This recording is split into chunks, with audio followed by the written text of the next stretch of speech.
오늘도 이 자리에서 또 각자의 자리에서 청년부 예배에 참여하신 여러분을 환영합니다. 우리 다 함께 자리에서 일어나서 사도신경으로 신앙 고백하며 예배 자리로 나아가겠습니다.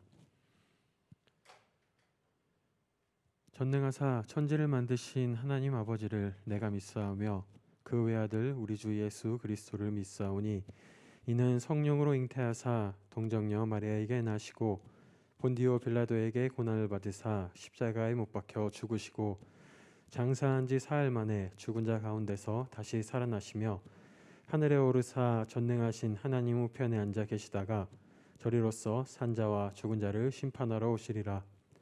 성령을 믿사오며 거룩한 공회와 성도가 서로 교통하는 것과 죄를 사하여 주시는 것과 몸이 다시 사는 것과 영원히 사는 것을 믿사옵나이다. 아멘.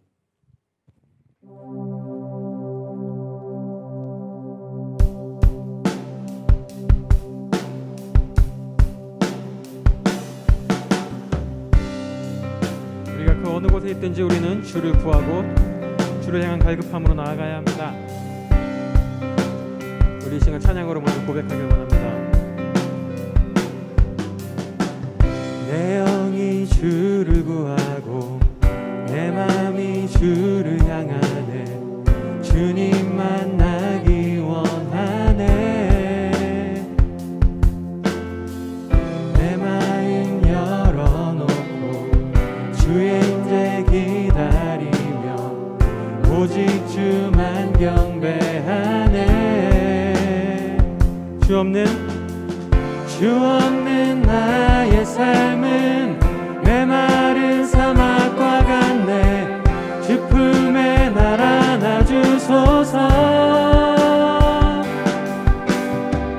주의 그 사랑 없이 내 영혼 살 수 없네. 갈급한 내 맘 드립니다. 채우소서 채우소서. 주의 사랑에 목마르니 채우소서 채우소서. 주의 임재를 기다리니 내 영이 주를 구하고 내 영이 주를 구하고 내 마음이 주를 향하네. 주님 만나기 원하네. 내 마음 열어놓고 내 마음 열어놓고 주의 임재 기다리며 오직 주만 경배. 다시 한번 청취하겠습니다. 내 영이 주를 구하고 내 영이 주를 구하고 내 마음이 주를 향하네. 주님 만나기 원하네. 마음을 열어놓고 내 마음 열어놓고 주의 임재 기다리며 오직 주만 경배하네. 주 없는 나의 삶은 주 없는 나의 삶은 메마른 사막과 같네. 주 품에 날 안아주소서. 주의 그 사랑 없이 내 영혼 살 수 없네. 갈급한 내 맘 드립니다. 채우소서 주님 채우소서.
나아가면 주님께서 주님의 은혜로 우리의 이 예배를 가득 채워주실 것입니다.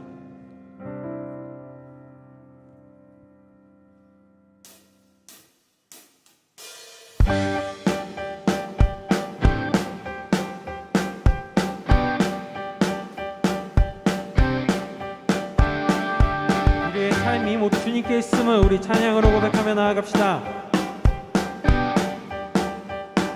내 모든 삶의 행동, 내 모든 삶의 행동 주 안에, 주님 안에 있네. 나의 숨쉬는 순간들도,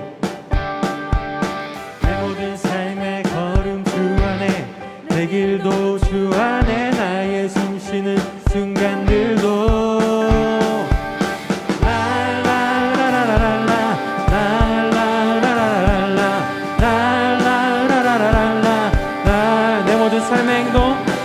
모든 삶의 행동 주 안에, 주님 안에 있네. 나의 숨쉬는 순간들도, 내 모든 삶의 걸음, 내 모든 삶의 걸음 주 안에, 내 길도 주 안에, 나의 숨쉬는 순간들도. 라라라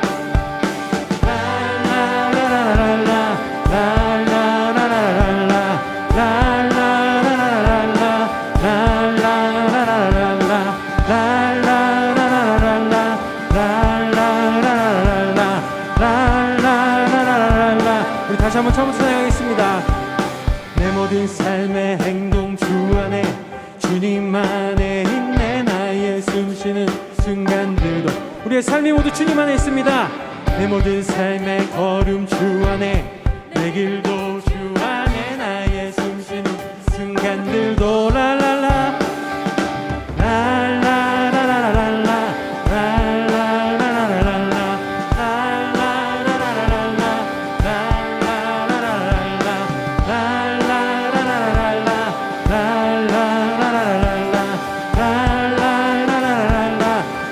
자비와 은혜의 물결, 자비와 은혜의 물결, 어디서나 주 얼굴 보내, 주 사랑 날 붙드네. 오 놀라운 주님의 사랑.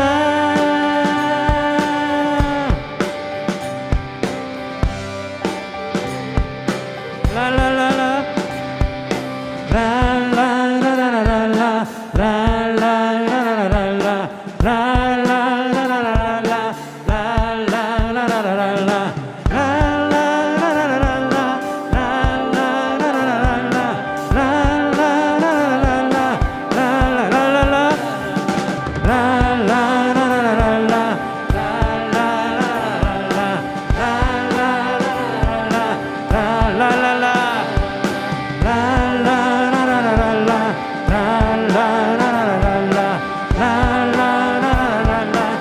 자비와 은혜의 물결, 자비와 은혜의 물결, 어디서나 주 얼굴 보내, 주 사랑 날 붙드네. 오 놀라운 주님의 사랑. 승리하였네, 승리하였네. 어린 양의 보혈로, 우린 보혈의 능력으로 서리라. 승리하였네, 어린 양의 보혈로, 주 내게 승리 주셨네. 승리하였네, 승리하였네. 어린 양의 보혈로, 우린 보혈의 능력으로 서리라. 승리하였네, 어린 양의 보혈로, 주 내게 승리 주셨네. 승리하였네, 승리하였네. 어린 양의 보혈로, 우리 보혈의 능력으로 서리라. 승리하였네, 어린 양의 보혈로, 주 내게 승리 주셨네. 아멘. 우리가 주님과 함께하는 삶을 살면 우리 주님께서 우리에게 항상 승리할 수 있는 그 능력을 더해 주실 것입니다. 아멘.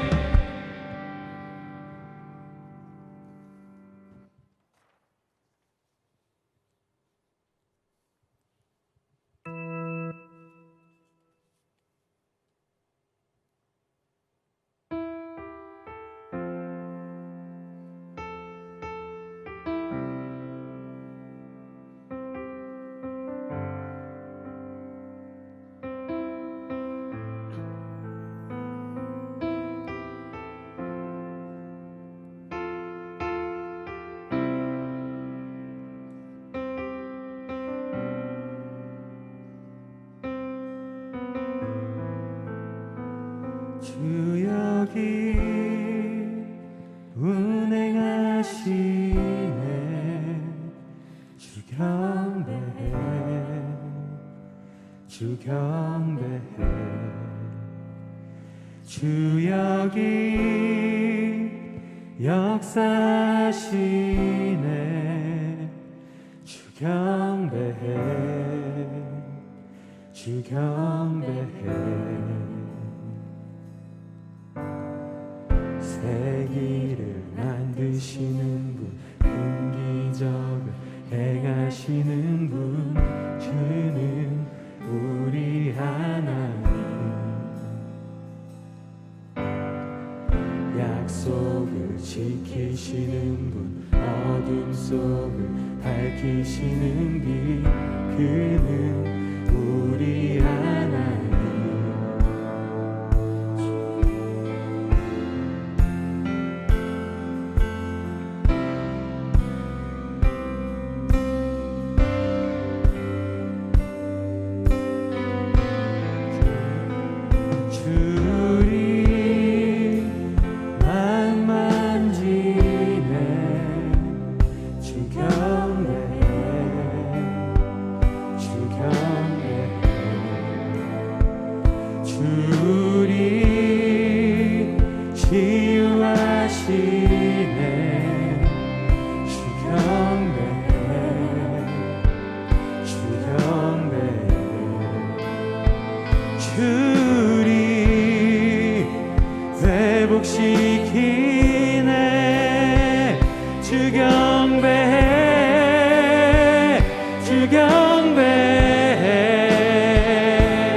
행하시는 분, 그는 우리 하나님.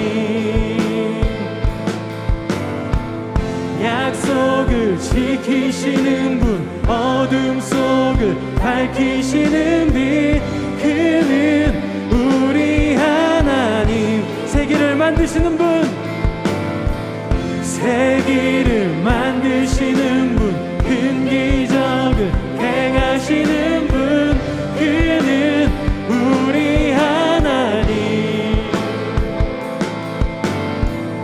약속을 지키시는 분, 어둠 속을 밝히시는 빛, 그는 우리 하나님.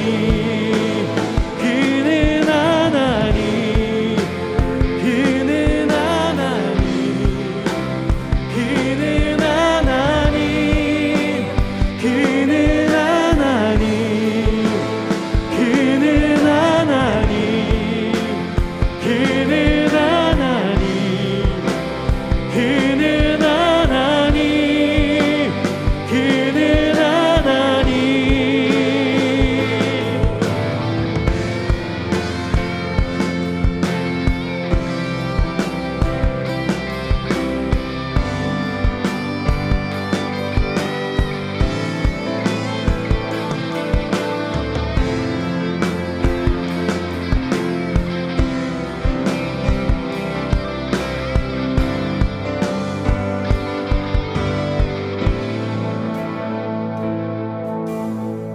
주의 일하심 볼 수 없어도, 주의 일하심 알 수 없어도, 주는 결코 멈추지 않네.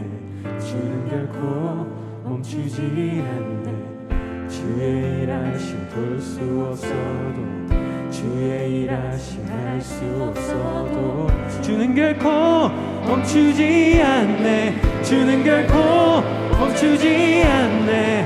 주의 일하심 볼 수 없어도, 주의 일하심 알 수 없어도, 주는 결코 멈추지 않네. 주는 결코 멈추지 않네. 주의 일하심 볼 수 없어도, 주의 일하심 알 수 없어도, 주는 결코 멈추지 않네. 주는 결코 Waymaker, miracle worker, promise keeper, light in the darkness.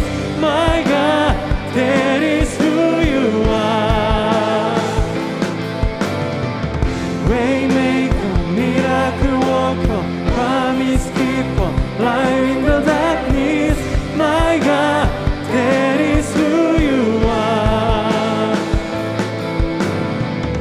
새 길을 만드시는 분, 큰 기적을 행하시는 분, 그는 우리 하나님. 약속을 지키시는 분, 어둠 속을 밝히시는 빛, 그는 우리 하나님. 그는 하나님, 그는 하나님, 그는 하나님, 그는 하나님, 그는 하나님, 그는 하나님, 그는 하나님, 그는 하나님.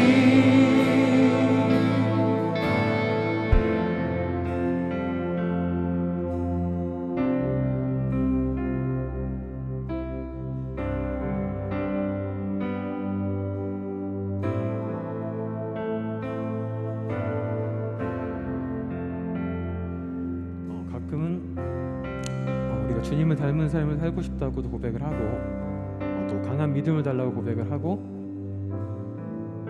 아니면 또 혹은 우리가 주님을 사랑한다고 이렇게 수많은 고백들을 하곤 하죠.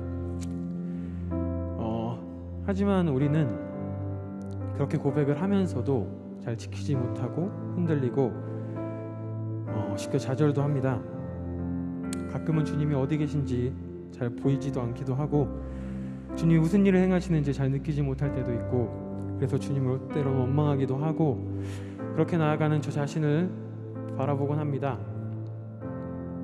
그러나 하나님, 우리가 주님께 모든 걸 맡겨드리고 나아가면 우리가 주님과 닮은 살고 싶다고, 그렇게 주님을 의지한다고, 그러니 주님께서 도와달라고, 모든 것을 다 온전히 주님께 맡긴다고 우리가 고백하고 나아가면 주님께서 우리를 바꾸실 것이고 우리를 인도해 주실 것입니다. 우리 다 함께 이 시간 찬양으로 고백하며 나아갔으면 좋겠습니다. 주님께 우리의 삶을, 우리의 모든 것을 맡겨드린다고 우리 이 시간 다시 한번 찬양으로 우리의 고백합시다.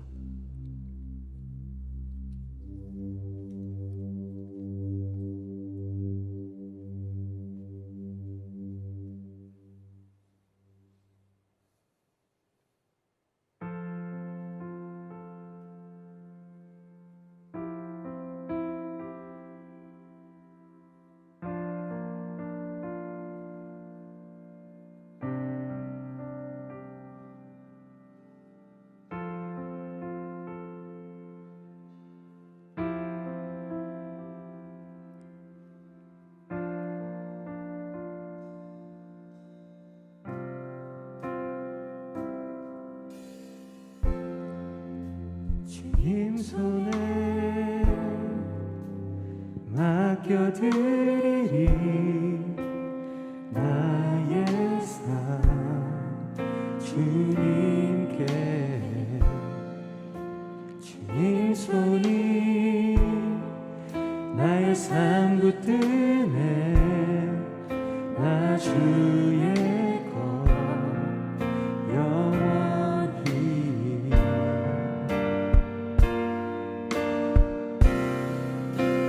내가 믿는 분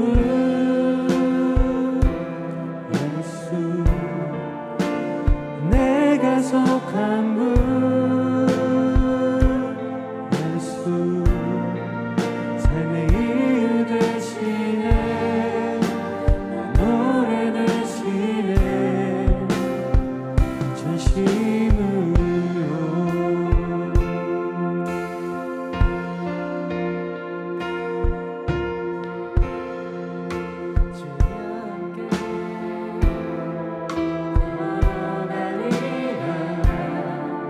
모든 길을 주실래.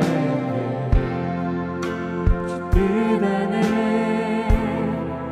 나 살아가리.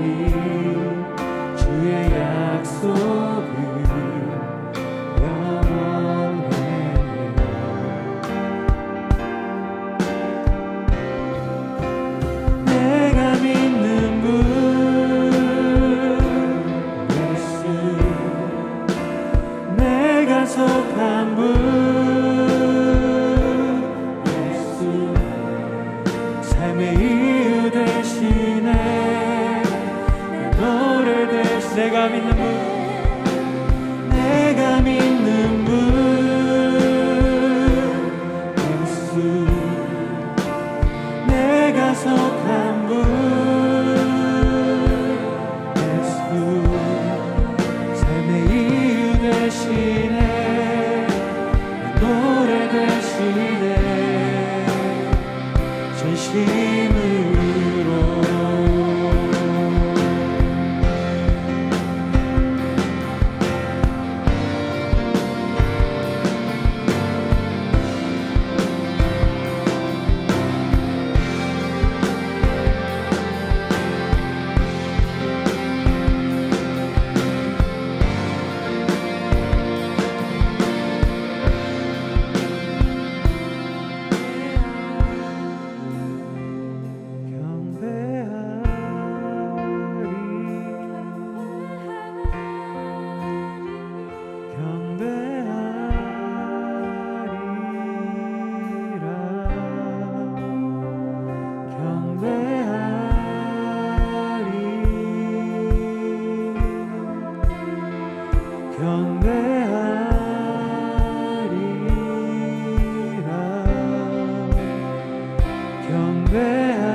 내가 믿는 분, 내가 믿는 분 예수, 내가 속한 분 예수, 삶의 이유 되시네, 노래 되시네, 내가 믿는 분 예수, 내가 속한 분 예수, 이유 되시네, 노래 되시네,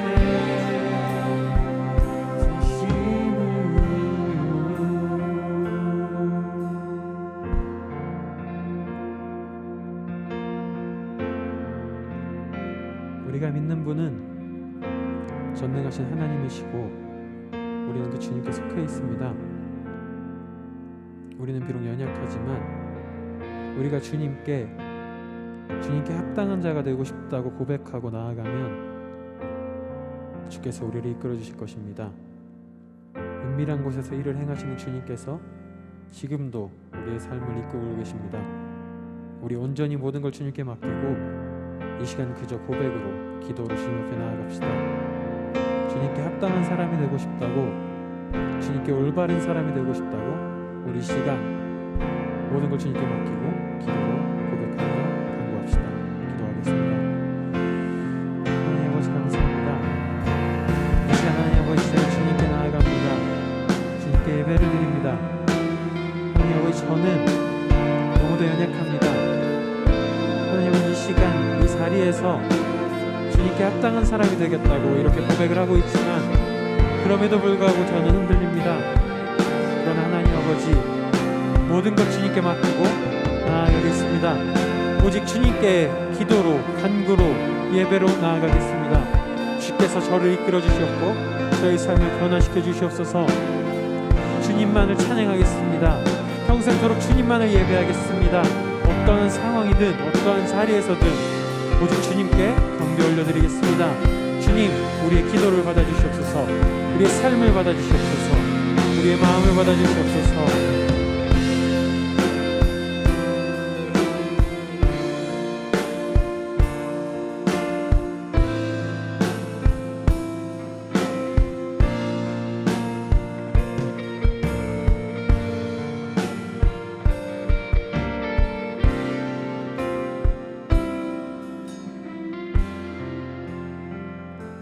사랑과 공의의 하나님, 이번 한 주 동안 폭설이 내리고 한파가 지속되었음에도 불구하고 우리를 안전으로부터 지켜주셔서 예배드릴 수 있도록 인도해 주심에 감사드립니다.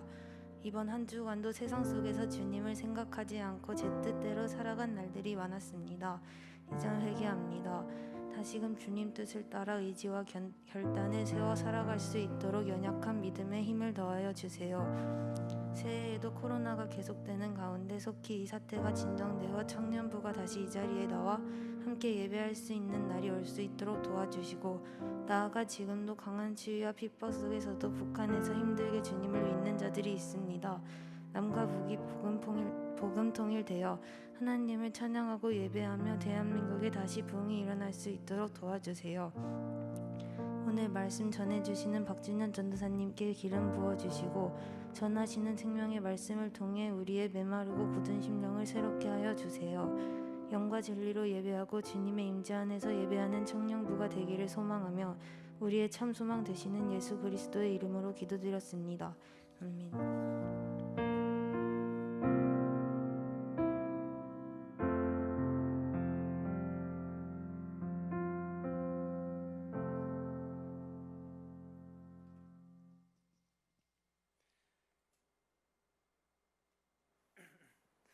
네, 안녕하세요. 1월 둘째 주 목청 예배 광고를 시작합니다. 첫 번째입니다. 사회적 거리두기에 따른 예배 방식을 알려드립니다. 저희 사회적 거리두기가 2주간 연장되었었죠. 1월 17일까지. 그러니까 다음 주까지 5인 이상 모임 금지지만 종교 모임은 기존과 동일하게 진행 20명 이하. 그래서 이제 유튜브 온라인 예배는 이렇게 진행이 되고요. 시간은 오후 2시, 채널명은 오늘까지는 목양 CH입니다. 그리고 이제 두 번째 광고인데요. 목양 청년부 저희 자체 유튜브 채널을 개설을 하려고 해요. 청년부 예배가 이제 오후 예배와 각종 교회 행사가 겹칠 때 목양교회 이제 공식 채널을 사용하지 못할 때가 있어서 청년부 독립 채널로 개설하여 다음 주부터 그쪽에서 예배를 드리게 될 예정입니다. 선교적 차원으로 이제 비대면 시대에 온라인이 활성화된 기회로 이제 선교적으로도 청년부가 부흥될 수 있도록 이제 새로 개설될 목청 유튜브 채널을 이제 구독과 좋아요 그리고 알람 설정까지 부탁드립니다. 이게 알고리즘 때문에 아무래도 이제 구독자 수랑 좋아요 수가 많으면은 좀 대외적으로 노출이 되는 확률이 좀 높아지는 것 같더라고요. 그래서 말씀드렸던 거 꾹꾹 한 번씩 눌러주시고요. 채널명은 목양교회 청년부로 일단 개설을 했어요. 이제 유튜브에 검색을 하면은 아마 오늘 이후로는 뜨게 되지 않을까 생각됩니다. 이상이고요. 그리고 이제 잊혀진 제자도 달라스 윌라드님께서 쓰신 책을 이번 주는 이제 제자도 슈퍼 그리스도들만의 것인가 이제 1편이죠. 요거 읽어주시면 됩니다. 요게 이제 절판이 돼가지고 못 구한 사람들이 생각보다 많으신 것 같더라고요. 일단은 스캔해서 이번 주는 한번 공유를 해드릴 거고 알라딘 중고 서점에서 구하기가 쉽다는 얘기가 있어서 그쪽을 한번 참고해 보시면 될 것 같습니다. 그리고 다음 광고입니다. 저희 송강근 목사님이죠. 이제 중고등부 학생들을 청년부에 이제 먼저 올라올 수 있도록 허락을 해주셨어요. 원래 이제 다음 세대 같은 경우는 3월달 등반이 공식 일정인데 이제 청년부만 특별히 신입생을 먼저 올라올 수 있게 배려해 주셨습니다. 각 목장 편성되고 같이 예배드릴 수 있도록 인도해 주시고 환영 부탁드립니다. 그리고 새신자팀 팀원을 모집을 해요. 여전히 모집하고 있고요. 조금이라도 마음이 있으신 분들은 주저하지 마시고 새신자 팀장님이나 각 목장님 그리고 임원단에게 연락 주시면 감사하겠습니다. 그리고 이제 달력을 제작을 했어요. 저희 작년에 캐리커처 그리고 캘리그라피 한 거 기억하시죠? 요거 이제 달력이 제작이 완료가 돼서 발송을 해드리려고 합니다. 그래서 달력 발송을 위해서 각 목자님께 주소와 우편번호, 전화번호를 보내주시면 감사하겠습니다. 요거 선불로 보내드릴 거고요. 기쁜 마음으로 받아서 사용해 주시면 됩니다. 그리고 2021년 묵청표가 바뀌었죠. 하나님 뜻대로 근심하여 주님의 마음에 맞는 사람이 되자. 그리고 주제 성구는 하나님 뜻대로 하는 근심은 후회할 것이 없는 구원에 이르게 하는 회개를 이루는 것이요 세상 근심은 사망을 이루는 것이니라. 고린도후서 7장 10절 말씀입니다. 이상이고 저희는 코로나19 집단 감염 예방을 위한 7가지 예방 수칙 준수하면서 예배 드리고 있으니까요. 참고하시면 될 것 같습니다. 이상이고요. 성경 봉독하시겠습니다.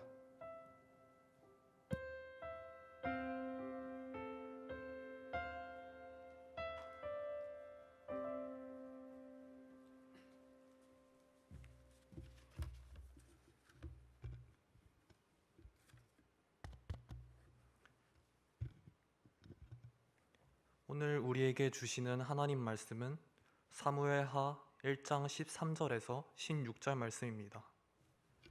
사무엘하 1장 13절에서 16절 말씀입니다.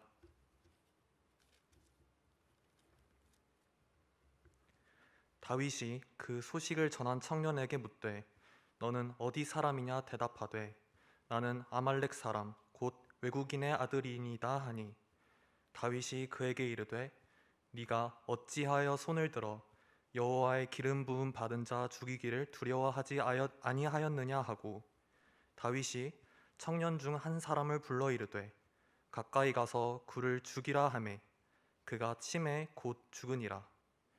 다윗이 그에게 이르기를 네 피가 네 머리로 돌아갈지어다.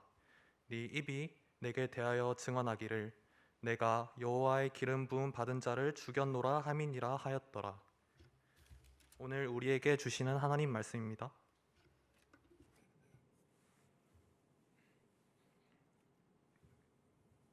할렐루야. 주님을 찬양합니다. 주님 주시는 평안과 그 위로가 여러분에게 언제나 가득하기를 그렇게 기도합니다. 눈도 많이 왔고요. 추웠죠. 그래서 많이 또 고생하신 분들 많은 것 같습니다. 다들 안녕한지 모르겠어요. 궁금하고 보고 싶은데 목자님들 통해서 이렇게 소식 듣고 있긴 해요. 그런데 어쨌든 제가 여러분들 위해서 또 기도하고 있으니까요. 기도 제목도 많이 보내주시면 제가 이렇게 기도를 하겠습니다. 지난주에는 이스라엘의 초대 왕 사울과 그리고 다윗 이 두 사람을 비교하면서 똑같이 기름 부음 받은 이스라엘의 왕이었는데 왜 이 두 사람은 서로 그렇게 다른 결과를 만들어냈을까? 이거 비교하면서 우리가 살펴봤어요.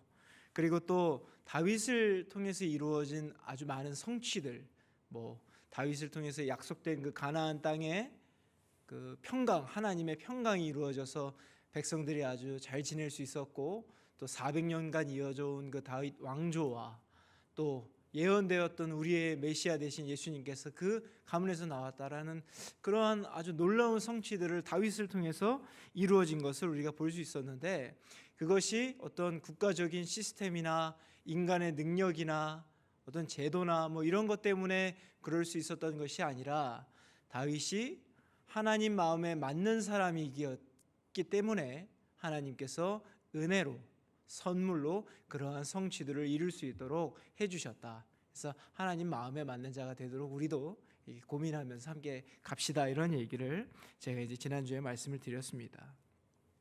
오늘은 이제 2021년 우리 목청이 하나님께 드리는 두 번째 예배이고요. 이제 본격적으로 사무엘 하를 통해서 우리가 말씀을 살펴보려고 합니다. 이 사무엘 하를 통해서 다윗을 보면서 어떻게 하면 내가 하나님 마음에 맞는 사람이 될 수 있는가, 그것에 대해서 또 생각해 보는 시간이 되고요.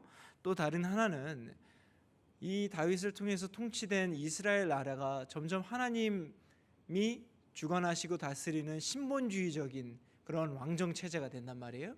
그러니까 그러한 하나님 중심의 공동체로 나아가는 과정을 담은 것이 사무엘하인데 우리 또한 그러한 과정들을 통해서 깨달을 수 있는 그러한 영적인 교훈들이 있다라는 겁니다.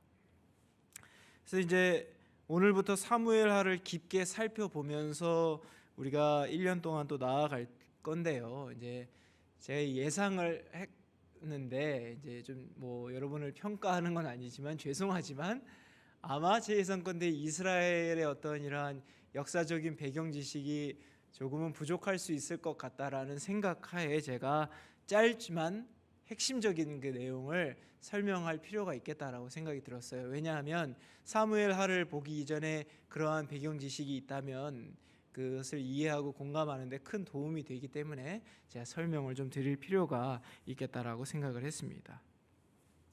자, 여러분 교회 학교 어린 시절부터 이렇게 다니면서 들었던 기억들이 있을 거예요. 하나님은 이제 애굽의 이집트죠. 노예로 있었던 이스라엘 백성들을 해방시키셨습니다. 그렇죠? 그리고 나서 그들은 광야에서 오랜 기간 그 연단되는 시험을 겪다가 결국에 가나안 땅으로 하나님 인도하심으로 도착을 하게 됩니다. 그리고 나서 하나님께서 사사들을 세우세요. 사사들 기억하세요? 사사들을 세우셔서 사사들을 통해 다른 나라의 침략으로부터 보호하시고 또 나라를 이끌어 가십니다. 그러니까 이것이 의미하는 것은 하나님께서 이스라엘에 직접 왕으로서 통치하시면서 사사들을 통해서 이렇게 이스라엘을 이끌어 오셨다. 우리가 이렇게 이해할 수 있다는 거죠. 자, 그런데 사무엘 상을 보면 사무엘이 이제 마지막 사사라 말이죠. 그런데 이스라엘이 그 사무엘 시대가 됐을 때 이런 생각을 하게 된 겁니다. 이제 시간이 흘러간 거예요. 애굽에서 이제 뭐 탈출시켜 주시고 하나님의 놀라운 역사들이 있었는데 시간들이 이제 한창 흐른 겁니다. 그리고 이제 이스라엘이 생각을 해보니까 자신들이 자꾸 다른 나라에게 침략을 받고 압제를 당하는 일들이 생긴단 말입니다.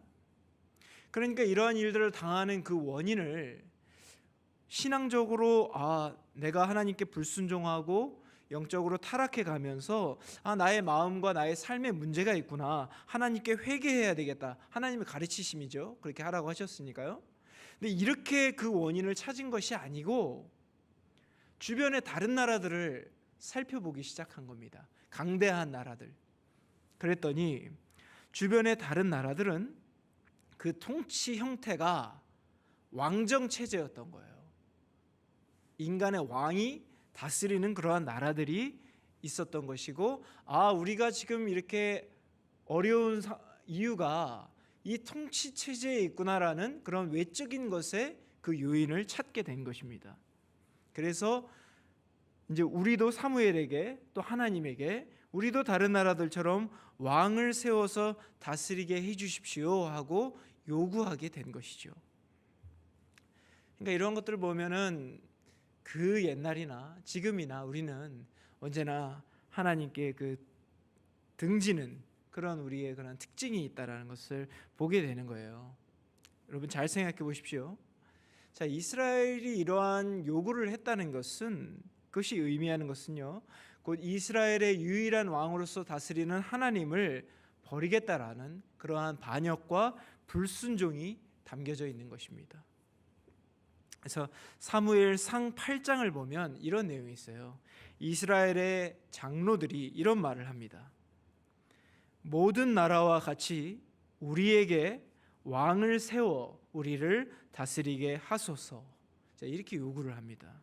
그러니까 아마도 많은 시간들이 흐른 다음에 하나님께서 놀랍게 역사하는 것을 직접 본 세대들은 이제 죽었고 그것을 가르침으로 구전으로 들은 사람들이 남아있는 상황에서 물론 배워서 알고는 있지만 내가 머리로만 알고 귀로만 들었기 때문에 결국에는 자신의 생각대로 자신의 뜻대로 나라를 이끌어 가고 싶었던 것이죠.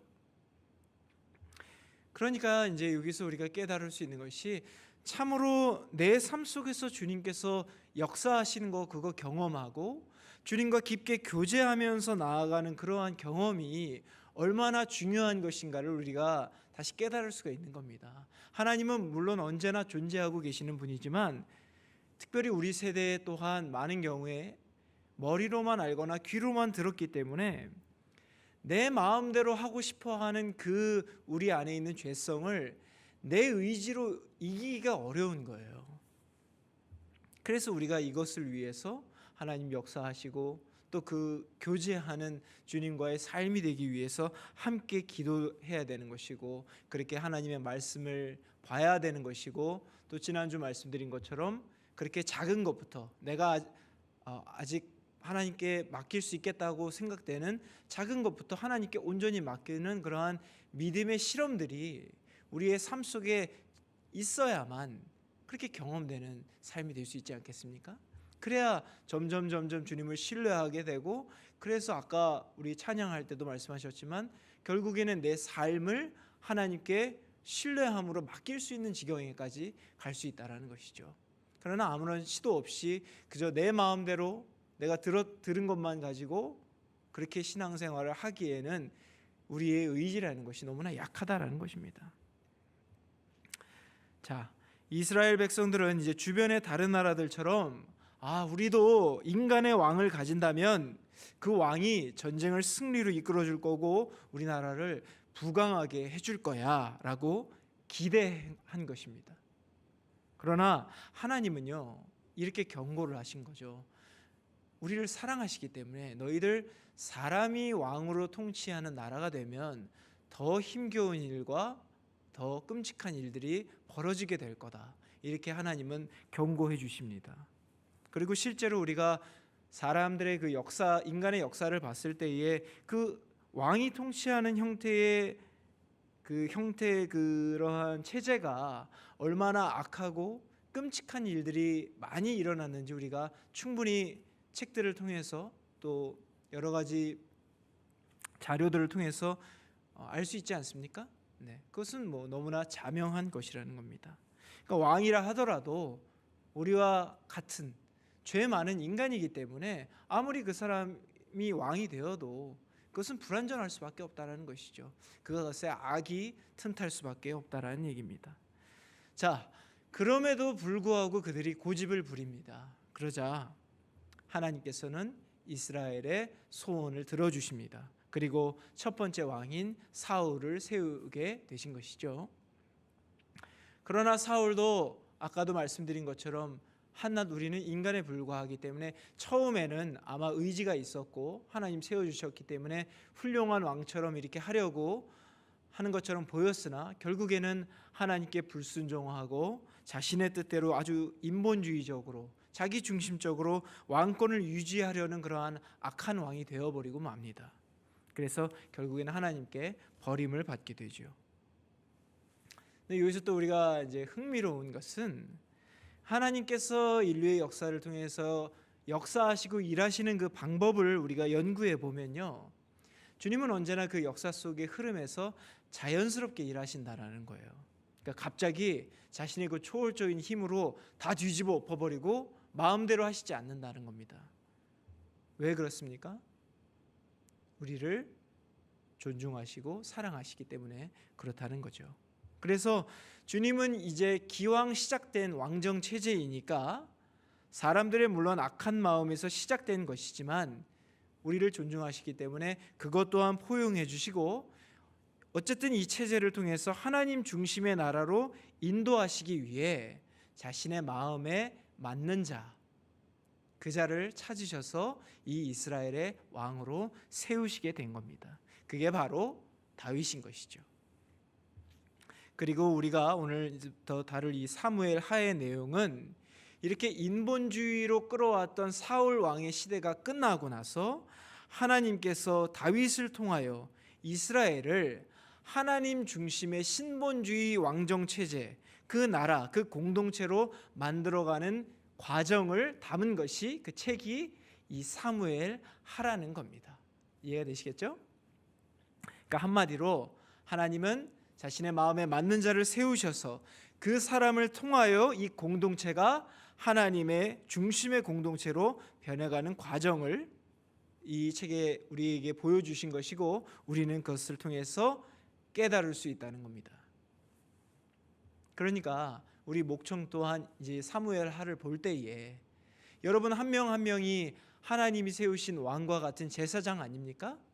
그러니까 여러분 같이 세우신 자들을 통해서 이렇게 모이게 한 교회 공동체를 우리가 어떻게 하면 하나님 중심의 공동체로 만들고 또 나는 하나님 마음에 맞는 자가 될 수 있을까? 이러한 근심과 고민들을 이 사무엘 하를 통해서 깨달을 수 있다라는 겁니다. 그러니까 이러한 생각을 가지고 앞으로 사무엘 하를 보시고 또 같이 나누시면 주님께서 주시는 좋은 마음들이 많겠죠? 그래서 이런 것들을 기억하시고 앞으로 사무엘 하를 함께 우리가 행복하게 즐겁게 나누면 좋을 것 같다고 그렇게 생각이 됩니다. 성령께서 그 과정 안에 역사하실 줄로 믿습니다. 네. 이제 본문을 살펴보도록 하겠습니다. 우리 말씀 읽겠습니다. 사무엘 하 1장 13절 14절 말씀입니다. 같이 읽을까요? 시작. 다윗이 그 소식을 전한 청년에게 묻되 너는 어디 사람이냐? 대답하되 나는 아말렉 사람 곧 외국인의 아들이니이다 하니 다윗이 그에게 이르되 내가 어찌하여 손을 들어 여호와의 기름 부음 받은 자를 죽이기를 두려워하지 아니하였느냐 하고. 자, 오늘 본문의 말씀을 제가 이제 1절부터 16절까지 미리 읽어오시면 좋겠다고 광고를 드렸어요.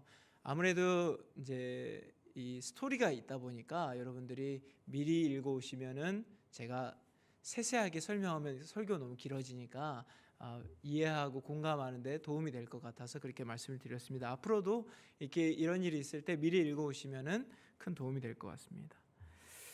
자, 1절을 보면 다윗이 지금 아말렉 사람들을 쳐 죽이고 나서 시글락으로 돌아온 다음에 이틀간 머물고 있는 그러한 상황입니다.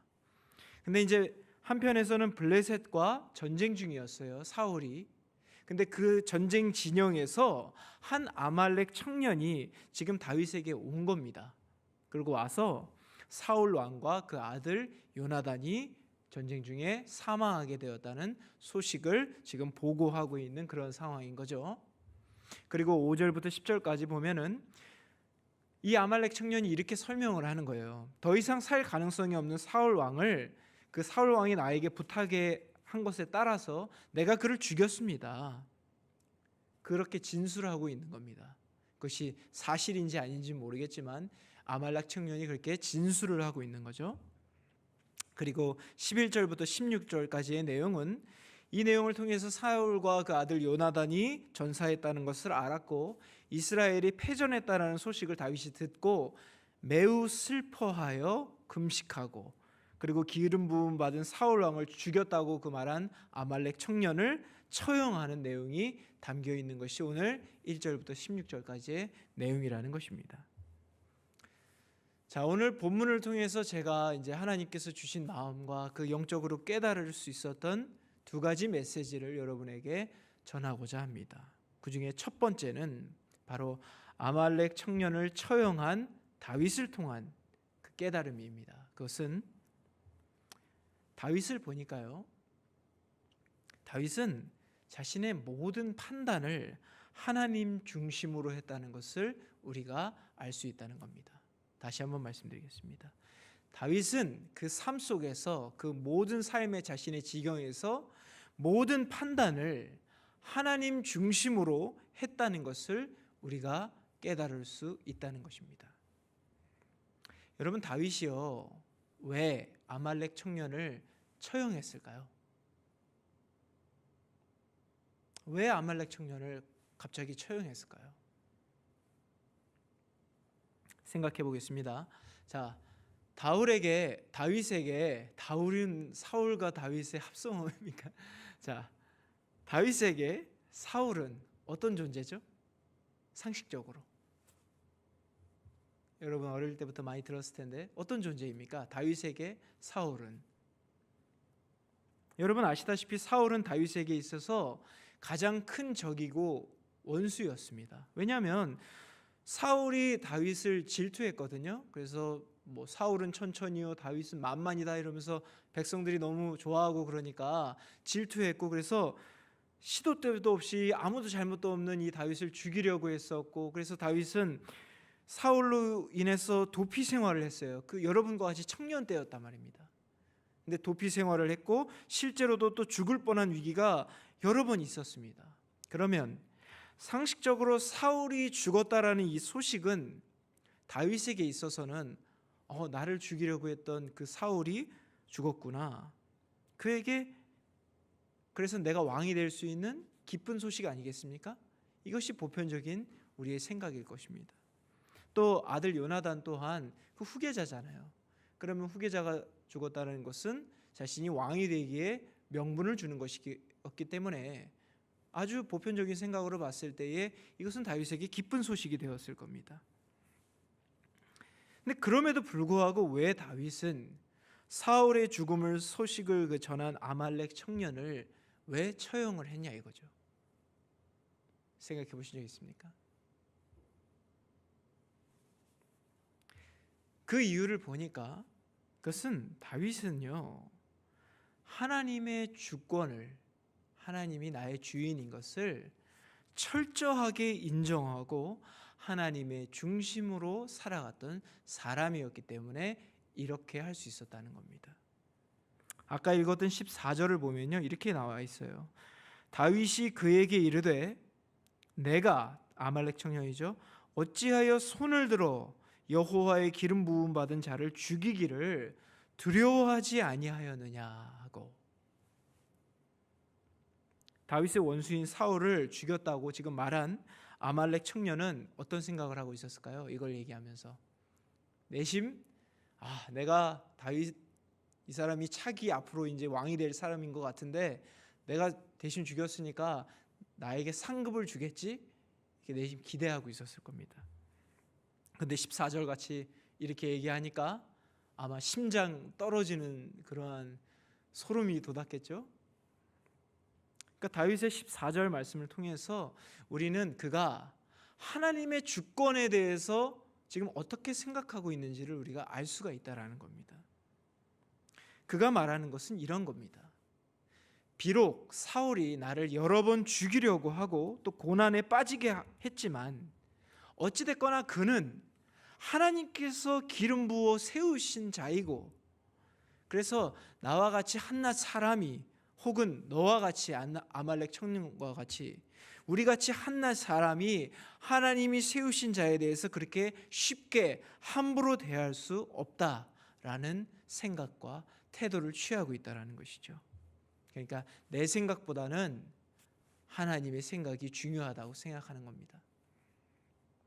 그렇기 때문에 과거에 자신이, 다윗도 사울을 죽일 수 있는 기회가 2번 정도 있었거든요. 그 중에 유명한 얘기는 여러분 다 알지만 굴에 숨어 있던 다윗인데 사울이 이렇게 들어왔단 말이에요.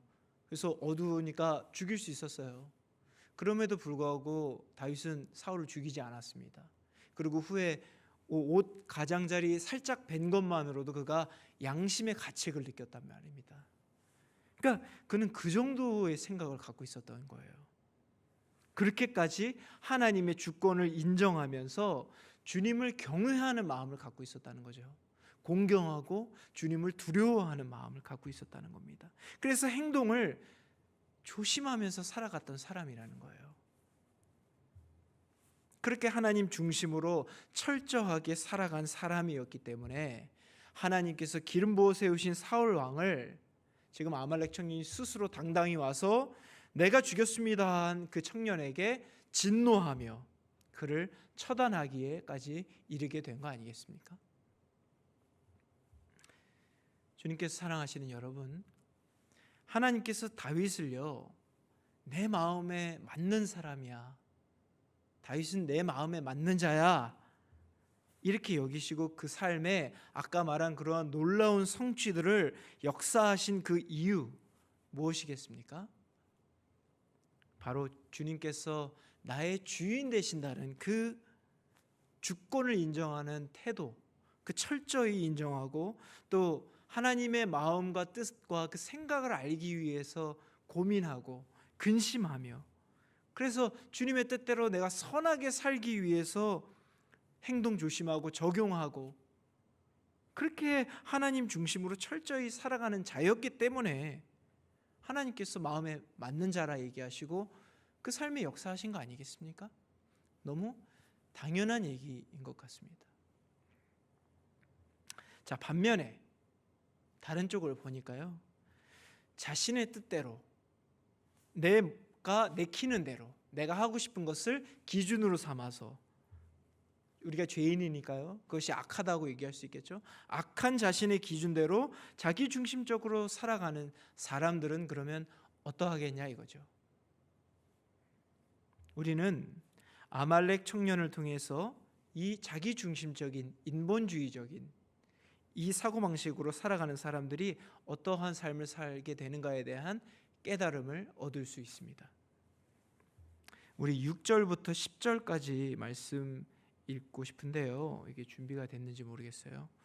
사무엘하 1장 6절부터 10절까지 말씀인데요, 이것이 아말렉 청년이 자신이 사울을 죽였다고 말하는 대사입니다. 안 나온다면 여러분 찾아보시기 바랍니다. 사무엘하 1장 6절부터 10절까지 말씀입니다. 네, 나왔네요. 우리 한 목소리로 읽겠습니다. 시작.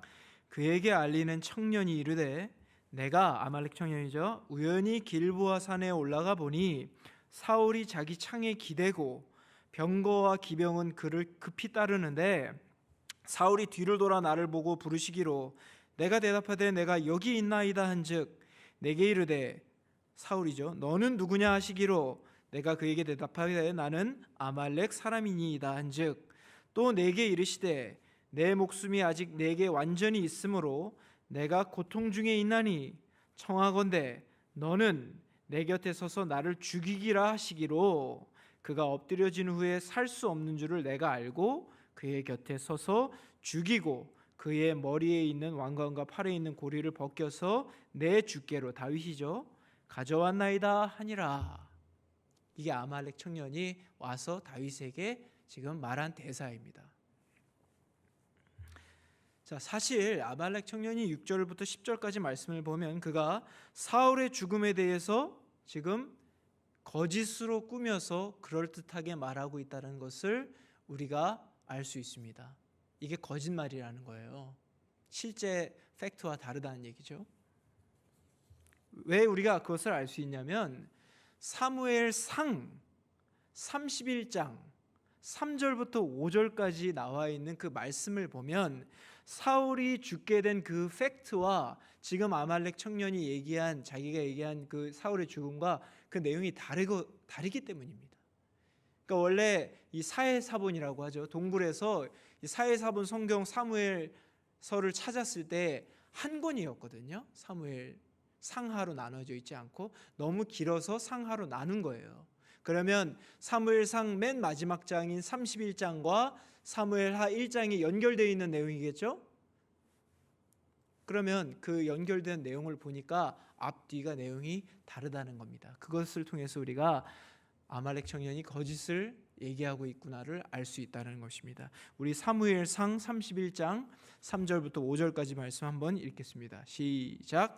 사울이 패전함에 활 쏘는 자가 따라잡으니 사울이 그 활 쏘는 자에게 중상을 입은지라. 중상을 입었어요. 그가 무기를 든 자에게 이르되 내 칼을 빼어 그곳으로 나를 찌르라. 할례 받지 않은 자들이 와서 나를 찌르고 모욕할까 두려워하노라 하니, 이게 그러니까 주변에 있는 병사들한테 한 얘기입니다.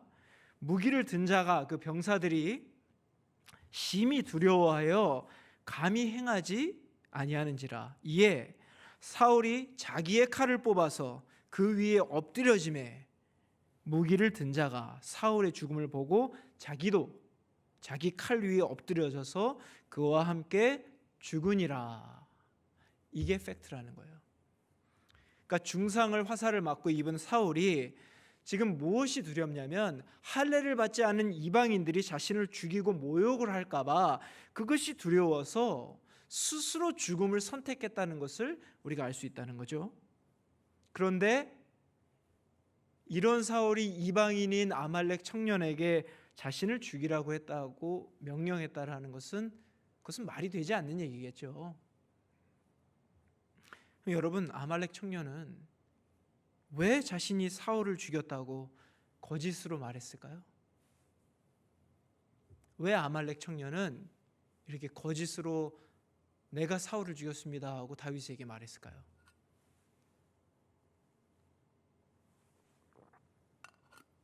이것은 철저히 이기적이고 자신의 탐욕스러운 그 자기 중심적 자기 기준, 세상이 보통 그렇게 생각하니까 그것도 자기의 기준이 된 거죠. 그 기준에 의한 생각과 태도에서 나온 행동 아니겠습니까? 상급을 받을 거라고 생각을 한 거예요. 다윗의 하나님 중심으로 살아가는 태도와 완전히 지금 반대가 되고 있는 그러한 모습이라는 겁니다. 앞에서도 말씀드렸지만 일반적인 보편적인 시각에서 봤을 때 다윗에게 있어서 사울은 누가 봐도 철천지 원수입니다.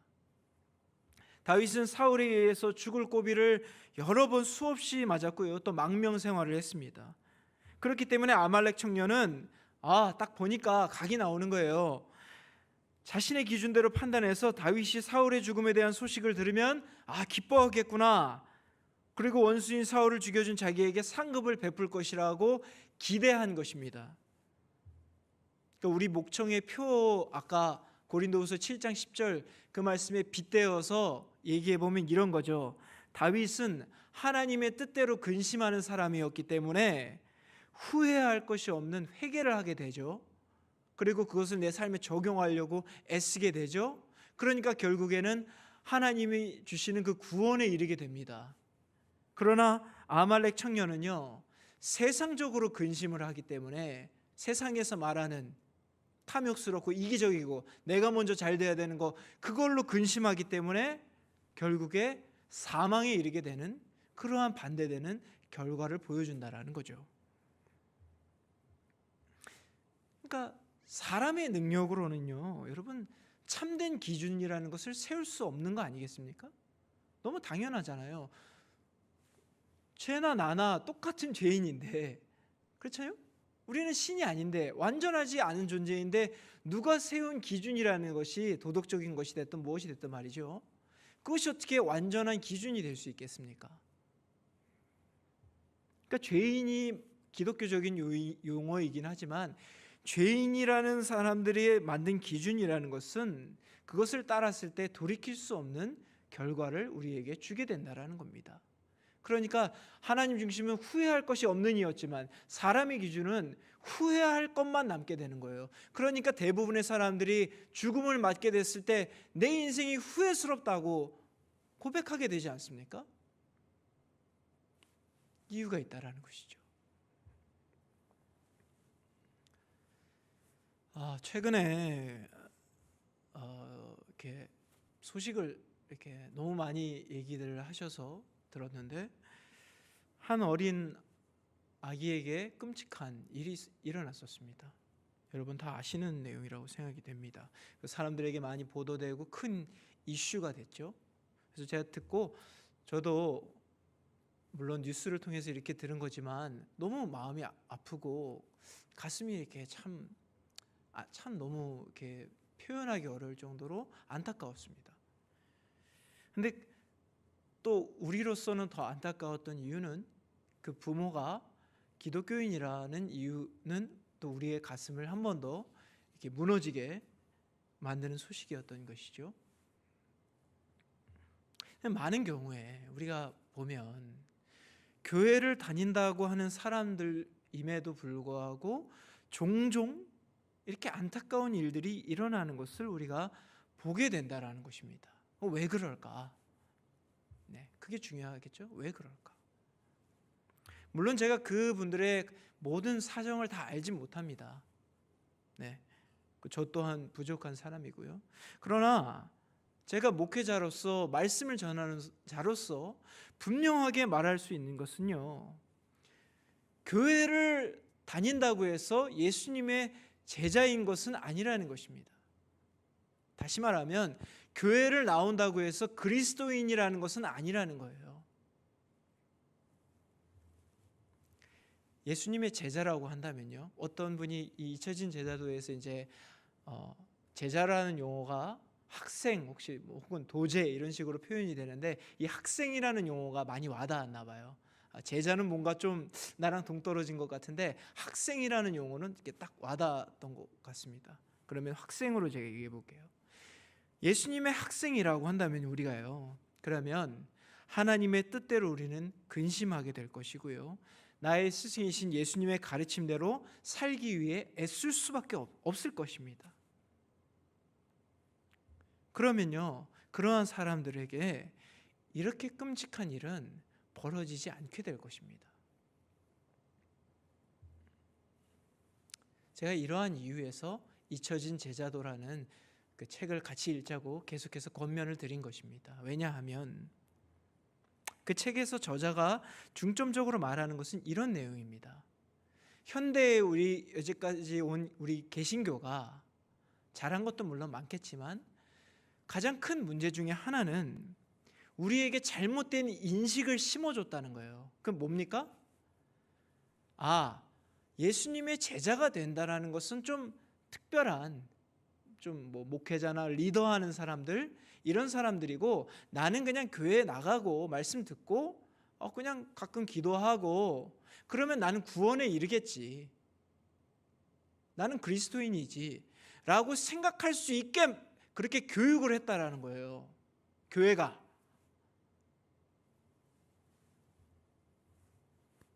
그러나 그리스도인이 된다는 것, 기독교인이 된다는 것과 제자가 된다는 것은 여러분 동일한 의미 아닙니까? 그것이 잘 되든 안 되든 말이에요. 나의 삶에 추구하는 방향성이 예수님의 가르침대로 내가 나아가겠다고 추구하고 적용하고 고민하는 것이, 그게 그리스도인 아닙니까? 그게 학생이잖아요, 제자고. 그러니까 그게 분리될 수 없는 건데 여러분 잘못이 아닙니다. 그것이 분리된 것이 가능하다고 생각하게 만든 것이 현대 개신교의 크나큰 잘못이라는 것이죠.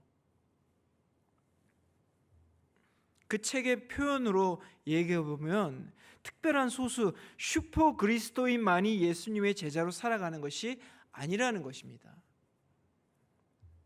여러분, 이러한 올바른 제자도가, 예수님 제자 되는 거, 학생 된다는 생각이 만약에 우리 안에 세워지게 되면 우리는 그리스도인으로서 살아갈 수 있게 되는 것입니다. 잘 하든 못하든 말이죠. 그래야 더 이상 교회라는 이름 아래에서 이러한 끔찍한 일들이 일어나지 않게 될 거 아닙니까? 그래야 더 이상 하나님의 이름이 망령되이 불려지는 일이 없게 될 거 아닙니까? 그래서 우리는 더 이상 이제 이 문제에 대해서 타협하고 물러서지 말아야 된다라는 것이에요. 여러분, 오해하지 않을 거라고 믿지만 제가 지금 그리스도인으로서 여러분 바울과 사도들처럼 완벽하게 살아라는 얘기를 하는 것이 아닙니다. 그 인식 자체가 내가 그리스도인이라면 하나님 중심으로 살아가야 되는 사람이구나라는 그 올바른 인식이 박혀야 된다는 거죠. 그러면 그 생각 아래에서 우리는 공동체가 잘 못할 때에는 서로 격려하고 위로해주고 기도해주면서 함께 그렇게 나아갈 수 있는 거잖아요. 근데 애초에 가르칠 때에 그냥 교회 오기만 해, 그냥 와서 맛있는 거 먹고 그러면은 하나님께서 구원 받게 해주실 거야, 그러면 잘못된 방향으로 가잖아요. 더 이상 이 문제에 대해서 우리는 피해서는 안 된다는 것입니다. 우리는 불완전한 죄인이고 그렇기 때문에 나의 기준은 완전할 수가 없습니다. 아무리 포스트 모더니즘의 그러한 주장들과 생각들이 세상의 주류라고 미디어에서 유튜브에서 나와도 여러분 정말 제대로 생각할 수 있는 사람이라면 사람의 생각, 자기 멋대로 내가 느끼는 것이 그것이 기준이 되어서 선한 삶을 살 수 없다라는 것은 너무 자명한 일이라는 것입니다. 특별히 그리스도인이라고 한다면 더욱 철저히 하나님 중심대로 그 말씀대로 근심하면서 적용하면서 예수님의 학생으로 우리가 살아가야 될 줄로 믿습니다. 자, 마지막으로 한 가지만 더 살펴보고 말씀을 마무리하려고 해요. 그러니까 이제 보니까요, 다윗을 보니까 우리가 이런 생각을 드는 겁니다. 근데 어떻게 알긴 알지만 그래도 그 원수 같은 나를 죽이려고 했던 그 사울을 다윗은 어떻게 사랑하고 그렇게 존중할 수 있었을까? 우리가 이런 생각이 드는 거죠. 불가능해 보이는 것입니다. 우리 말씀 또 찾아서 읽어보겠습니다. 사무엘하 1장 11절 12절 말씀입니다. 본문 11절 12절 말씀, 사무엘하 1장 11절 12절 말씀요. 네, 감사합니다. 함께 읽겠습니다. 이에 다윗이 자기 옷을 잡아 찢음에 함께 있는 모든 사람도 그리하고 사울과 그의 아들 요나단과 여호와의 백성과 이스라엘 족속이 칼의 죽음으로 말미암아 저녁 때까지 슬퍼하며 울며 금식하니라. 네. 그러니까 사울이 죽었다는 이제 아말렉 청년의 얘기를 듣고 또 그가 가져온 그 사울 왕의 유품을 확인한 다음에 다윗은 그 옷을 찢고 저녁 때까지 통곡하며 금식했다라는 거예요. 자기 원수인데 그 이스라엘 사람들이 이제 죽음을 슬퍼할 때 여러분 아시지만 전쟁에서 패하는 것과 같은 그런 비극이나 아주 슬픈 일이 있을 때에 옷을 찢는 그러한 상징적인 행동을 통해서 극도의 슬픔이라는 것을 표현한 거죠. 근데 이제 우리가 쉽게 이해가 안 되는 거예요. 왜냐하면 사울은 자기를 죽이려고 한 사람이기 때문이죠. 물론 우리 목청 여러분들은 제가 잘 아는데 너무 다 좋으시고 또 사랑도 많으시고 너무 이쁜 형제 자매님들이기 때문에 그렇지 않겠지만 그래도 나를 죽이려고까지 하고 항상 미워하는 회사 동료만 해도 그런 사람이 있으면 너무 힘들지 않습니까? 그 사람을 위해서 그렇게 눈물을 흘리며 통곡하며 슬퍼할 수 있겠습니까? 이것은 세상의 보편적인 생각과 논리와 마음으로는 이해하기 어려운 일입니다. 그러나 다윗은 달랐던 거죠. 그는 진심으로 사울 왕의 죽음의 소식을 듣고 옷을 찢기까지 극도로 슬퍼했고 심지어 이제 오늘 본문 이후 17절 이후를 보면 그가요 애가를 짓습니다. 뭡니까? 슬픔의 노래. 그 사울 왕과 요나단의 죽음에 의한 슬픔의 노래를 지어서 백성들과 함께 지어서 부르기까지 했습니다. 아마 어떤 사람들은 다윗의 이러한 태도를 보고 이런 생각했을 수도 있을 것 같아요. 우리가 정치인들 보고 그런 생각을 이렇게 하시는 분들이 있는데 정치인들이 막 백성들이 아니라 국민들이 힘들어서 이렇게 막 울 때 이제 안 믿잖아요, 잘 진심인 분들도 있을 텐데. 그래서 정치적으로 쇼한다고 생각했을지도 모르겠어요. 근데 성경을 보면 다윗은 진정으로 사울을 존중했고 마음으로 그를 사랑했다는 것을 우리에게 보여주거든요. 어떻게 이게 가능했을까요? 16절 말씀 함께 읽겠습니다. 16절 네, 읽겠습니다. 시작. 다윗이 그에게 이르기를 내 피가 내 머리로 돌아갈지어다. 내 입이 아말렉 청년이 자기 입이 내게 대하여 증언하기를 내가 여호와의 기름 부음 받은 자를 죽여노라 함이니라 하였더라. 네. 사랑하는 목청 여러분, 다윗이 원수까지도 사랑할 수 있었던 그 이유는 사울이 하나님께서 기름 부어 세운 이스라엘의 왕이라는 그 사실, 그것을 다윗이 중요하게 생각했기 때문입니다. 다른 말로 얘기하면요, 아까도 말씀드렸지만 다윗은 철저하게 하나님 중심으로 살아갔기 때문에 그 말은 그 말씀까지도 나의 중심이 되었다는 얘기죠. 그랬기 때문에 원수까지도 사랑할 수 있었다는 거죠. 다른 표현으로 하나님께 순종할 수 있었다는 겁니다.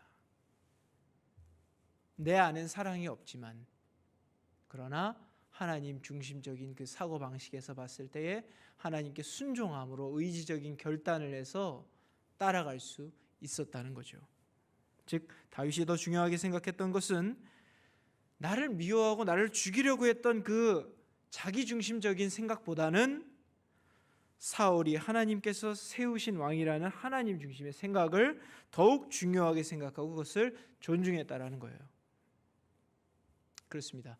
원수를 사랑한다라는 것은 내 안에 사랑이 있기 때문에 하는 것이 아니라 하나님의 주권을 존중하고 주님의 뜻을 내가 신뢰하기 때문에, 그렇기 때문에 하나님의 마음과 뜻을 내가 알고 믿기 때문에 원수를 사랑하는 의지적 태도, 순종하는 그것이 나올 수 있었다고 얘기할 수 있다는 거예요. 자, 이렇게만 얘기하면 잘 안 와닿을 수 있을 것 같아서 예전에 제가 말씀드렸던 내용이에요. 그러나 기억 못하시는 분들이 있어서 짧게 다시 얘기를 하면 바로 코리텐붐 여사에 대한 이야기가 대표적인 이야기입니다. 좀 줄여서 얘기하겠습니다. 그녀가 홀로코스트 때 유대인이거든요. 자신의 언니를 그 수용소에서 잃었습니다. 죽음을 맞았죠. 그리고 시간이 흘렀습니다. 노인이 되었죠.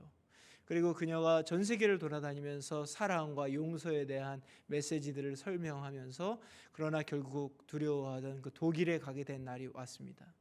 독일에 가서 한 교회에 갔는데 설교가 끝나고 나서 사람들이 나와서 악수를 청하며 은혜 받았다고 감사하다고 얘기하는데 한 노인이 자기에게 다가오는 것이었습니다. 근데 그녀는 그를 보자마자 알아볼 수밖에 없었던 겁니다. 왜냐하면 그 수용소에 있었던 나치 군인이었거든요. 근데 그가 다가오는 것입니다. 그녀는 너무나 두려웠던 거죠. 근데 그가 다가와서 하는 말이 손을 내밀며 여사님, 저도 하나님께 용서받고 그렇게 하나님 안에서 제대로 살아갈 수 있겠습니까? 사랑받을 수 있을까요? 그리고 악수를 청한 것입니다. 코리텐붐 여사는 도저히 그 손을 잡을 수가 없었던 겁니다. 왜냐하면 용서할 수 없었거든요. 그래서 하나님 뜻대로 살아가는 여인이지 않았습니까? 이 여사가 하나님께 묻습니다. 부르짖습니다. 하나님, 나는 도저히 저 손을 잡을 수가 없습니다.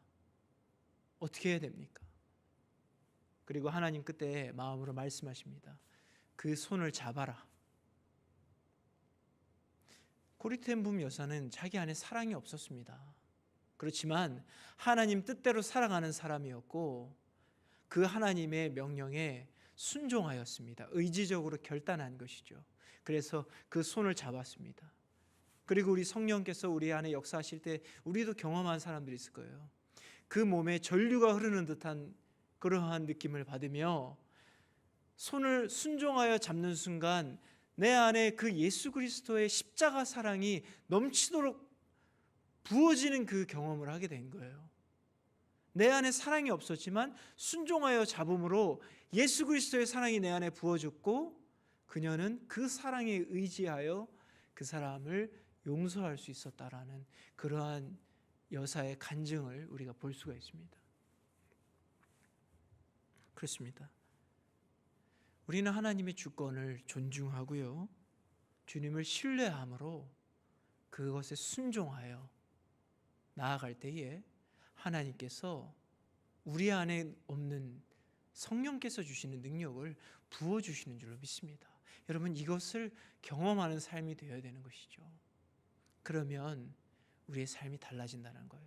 그것을 경험하게 되면 목장에서 VIP가 내가 하나님 뜻대로 순종하여 섬겼는데 지루한 얘기여도 들어주고 그를 위해 전화해주고 기도해주고 아껴줬는데 그가 세례받겠다고 하고 예수님을 믿게 되었다고 고백했을 때에 내가 그것을 경험하면 더 이상 예전과 같이 살 수가 없게 되는 것 아니겠습니까?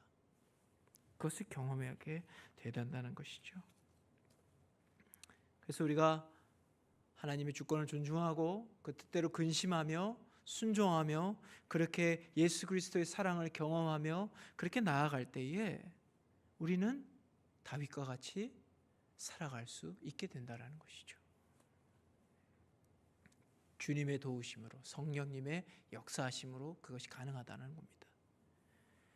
그 주님을 나의 주님으로 인정하고 사랑을 경험하고 주님께 깊이 관계하는 자라면 하나님 중심으로 살아갈 수 있는 줄로 믿습니다. 주님께 사랑하시는 여러분, 세상이 정말로 악합니다. 언제나 악해 왔지만 지금 또 우리가 경험되는 아주 어려운 것들이 많아요. 안타까운 것들이 많습니다. 그리고요, 그러한 악함은 우리 교회 안에도 더욱 강하게 자리 잡기 위해 끊임없이 우는 사자같이 두루 다니며 삼키려고 틈을 보고 있는 것이 사실입니다. 그렇기 때문에 우리는 깨어서 정신을 차리고 성령 안에 기도하며 하나님 뜻대로 근심하며 주님께서 나를 통해 역사하실 것을 그것을 위해 기도해야 됩니다. 그래서 이제는 이름뿐인 그리스도인이 아니라, 제가 종종 말씀드리지만 벌써 몇백 년 전에 웨슬리 목사님도 명목상의 그리스도인이 아니라 진정한 제자로서, 학생으로서, 참된 그리스도인으로서 우리가 살아갈 수 있어야 된다는 것이에요. 그러기 위해서는 하나님의 뜻대로 근심하고 하나님 중심으로 살아가는 우리 목청 모두가 되기를 주님의 이름으로 간절히 소망하고 그것을 위해서 함께 기도하며 위로하며 격려하며 나아가게 되기를 그렇게 소망합니다.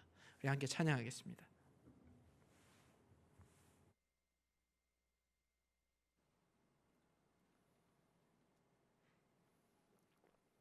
전에도 한 찬양이지만 하나님께서 아버지 되신다는 거 참으로 공감되고 나의 고백이 되기를 바랍니다. 이 하나님이시여라는 찬양을 통해서 주님께 우리의 마음을 올려드리겠습니다.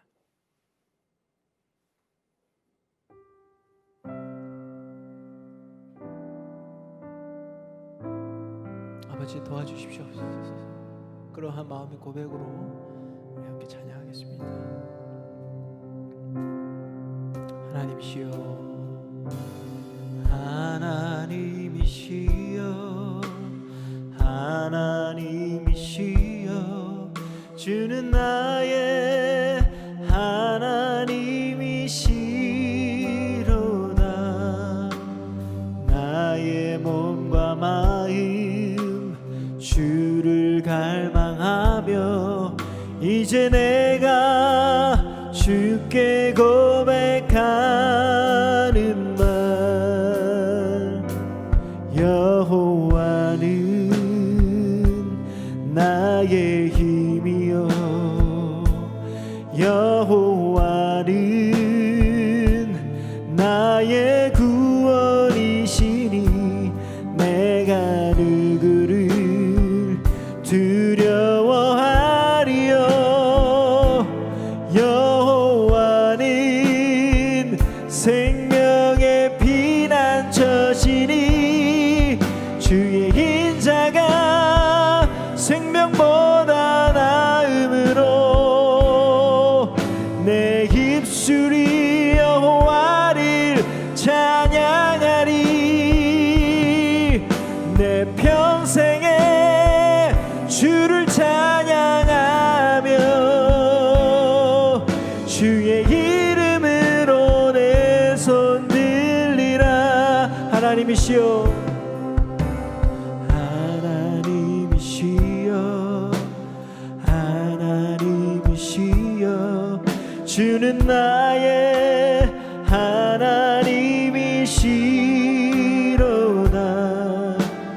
나의 몸과 마음 주를 갈망하며 이제 내가 주께 고백하는 말, 여호와는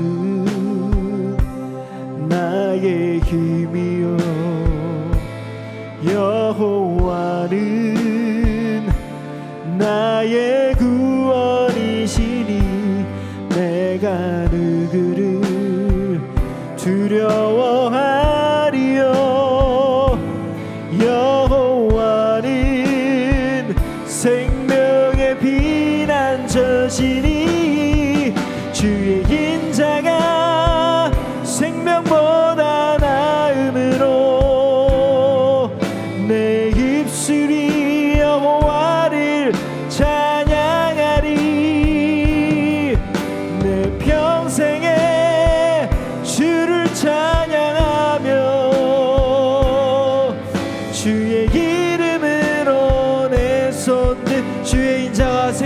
나오며 주의 인자가 생명보다 나음으로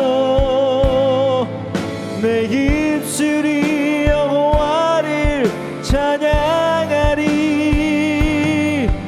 내 평생에 주를 찬양하며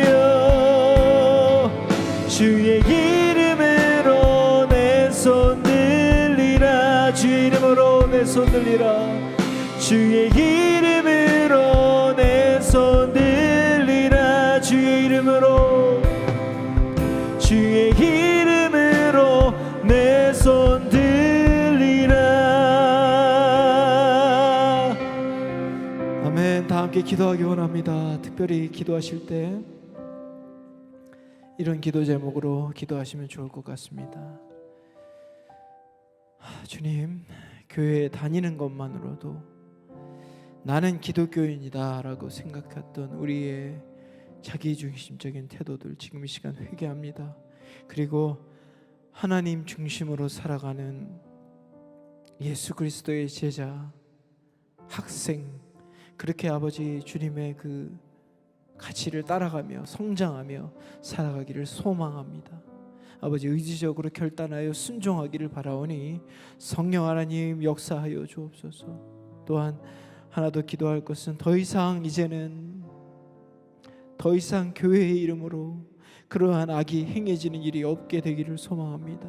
아버지 이 시대의 교회들을 불쌍히 여겨주시고 하나님 기뻐하시고 예수 그리스도의 사랑으로 넘쳐나는 그러한 진정한 참된 공동체에 참된 그리스도인으로 우리가 거듭날 수 있도록 인도하여 주옵소서. 이런 기도 제목으로 함께 기도하시며 나아가시겠습니다.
받도록 기도하옵나이다.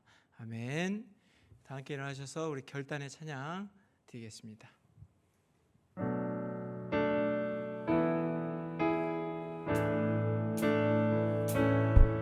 주가 보이신 생명의 길 나 주님과 함께 상한 마음을 들이며 주님 앞에 나아가리. 나의 의로움이 되신 주 그 이름 예수, 나의 길이 되신 이름 예수.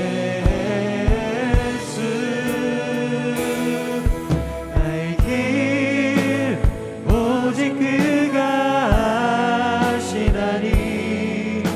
나를 단련하신 후에 내가 정금같이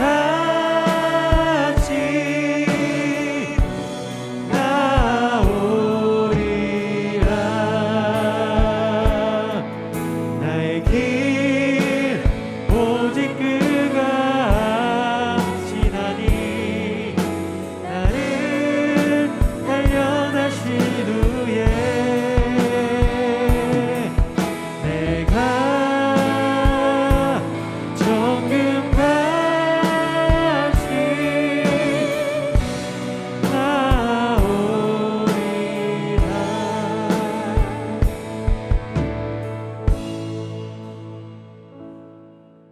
사랑과 은혜가 충만하신 주님, 아버지, 오늘도 우리 목청이 이렇게 함께 모여서 또 각자의 자리에서 예배드릴 수 있게 하심에 참 감사합니다.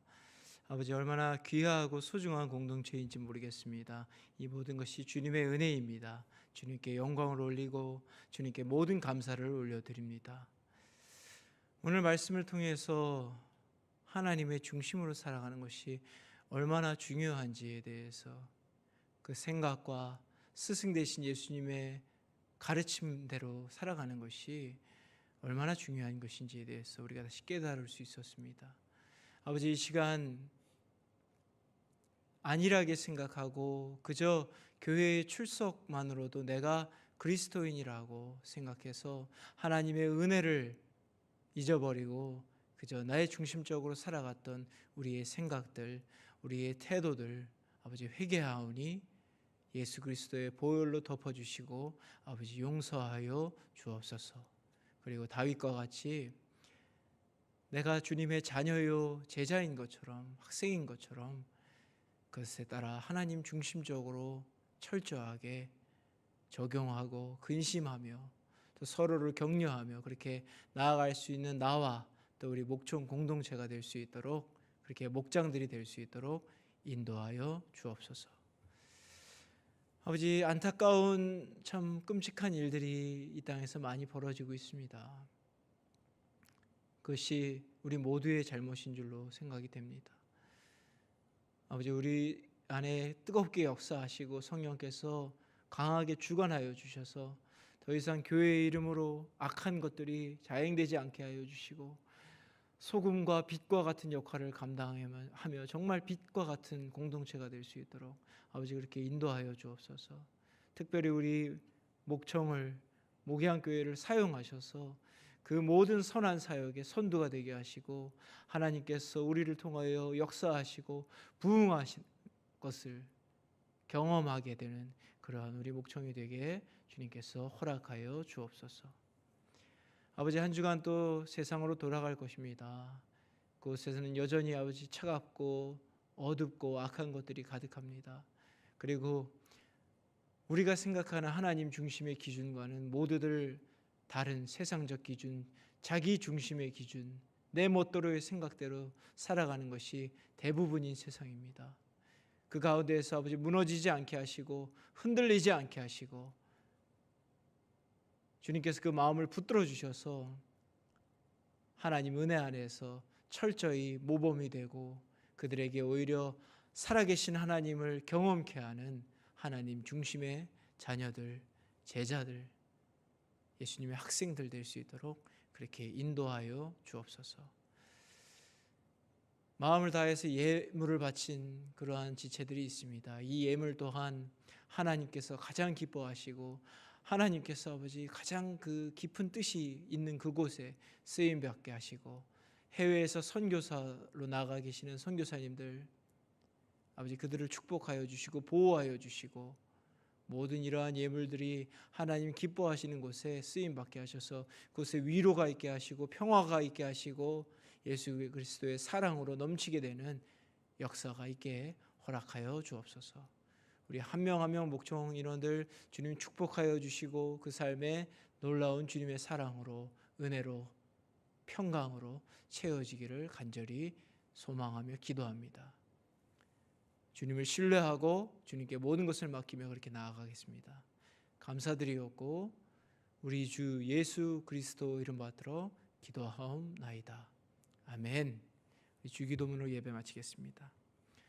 하늘에 계신 우리 아버지여, 이름이 거룩히 여김을 받으시오며 나라의 마옵시며 뜻이 하늘에서 이루어진 것 같이 땅에서도 이루어지리다. 오늘날 우리에게 일용할 양식을 주옵시고 우리가 우리에게 죄 지은 자를 사하여 준 것 같이 우리의 죄를 사하여 주옵시고 우리를 시험에 들게 하지 마옵시며 다만 악에서 구하옵소서. 대개 나라와 권세와 영광이 아버지께 영원히 싸움나이다. 아멘.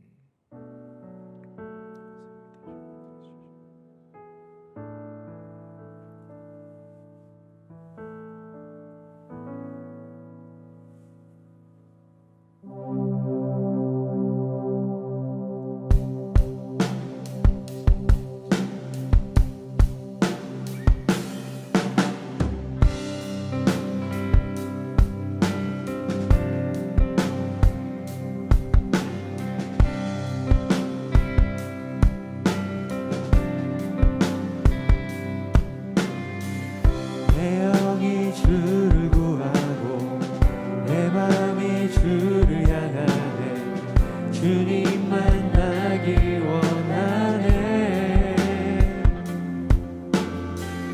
내 마음 열어놓고 주의 임재 기다리며 오직 주만 경배하네. 주 없는 나의 삶은 메마른 사막과 같네. 주 품에 날 안아주소서. 주의 그 사랑 없이 내 영혼 살 수 없네. 갈급한 내 맘 드립니다. 채우소서 채우소서. 주의 사랑에 목마르니 채우소서 채우소서. 주의 임재